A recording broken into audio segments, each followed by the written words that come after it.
മോഷണത്തിന് പോയാൽ കള്ളന്മാർക്ക് ഏറ്റവും പേടി പോലീസിനെയാണല്ലോ. എന്നാൽ അബദ്ധത്തിൽ കുടുങ്ങിയപ്പോൾ സ്വന്തം ജീവൻ രക്ഷിക്കാൻ സാക്ഷാൽ പോലീസിനെ തന്നെ വിളിച്ച് സഹായം അഭ്യർത്ഥിച്ച രണ്ട് കള്ളന്മാരുടെ രസകരമായ വാർത്തയാണ് ഗുജറാത്തിൽ നിന്നും വരുന്നത്. വൽസാദ് ജില്ലയിലെ സഞ്ജലിലുള്ള DJ ജ്വല്ലേഴ്സിലാണ് ദിനേശ്, വിപിൻ എന്നീ രണ്ട് ബിരുദന്മാർ കഴിഞ്ഞ ദിവസം മോഷണത്തിന് കയറിയത്. എന്നാൽ ഇവർ അകത്ത് കയറുന്നത് കണ്ട നാട്ടുകാർ ഉടൻ തന്നെ പുറത്തു നിന്ന് ഷട്ടർ പൂട്ടി. വിവരമറിഞ്ഞ വടികളുമായി വലിയൊരു ജനക്കൂട്ടം കടയ്ക്ക് മുന്നിൽ തടിച്ചുകൂടിയതോടെ കള്ളന്മാർക്ക് കാര്യം പിടികിട്ടി. പുറത്തിറങ്ങിയാൽ നാട്ടുകാർ അടിച്ച് പഞ്ഞിക്കിടും. നാട്ടുകാരുടെ ഇടി കൊള്ളുന്നതിനേക്കാൾ ഭേദം പോലീസിന്റെ കയ്യിൽ നിന്ന് ജയിലിലെ ബിരിയാണി തിന്നുന്നതാണെന്ന് മനസ്സിലാക്കിയ ഇവർ നേരെ പോലീസ് ഹെൽപ്പ് ലൈനിലേക്ക് വിളിച്ചു. സാർ, ഞങ്ങൾ മോഷ്ടിക്കാൻ വന്നതാണ്, ഞങ്ങളുടെ നാട്ടുകാരിൽ നിന്ന് രക്ഷിക്കണം എന്ന് ഫോൺ കോൾ കേട്ട് പോലീസ് വന്ന് ഞെട്ടി.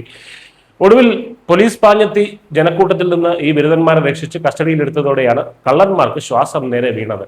മോഷ്ടിക്കാൻ കയറുന്നതിന് മുൻപ് പുറത്തേക്ക് ഇറങ്ങാനുള്ള വഴി കൂടി ഉറപ്പാക്കുന്നത് നല്ലതാണെന്ന് ഈ ബിരുദന്മാർക്ക് ഇപ്പോൾ മനസ്സിലായിട്ടുണ്ട്.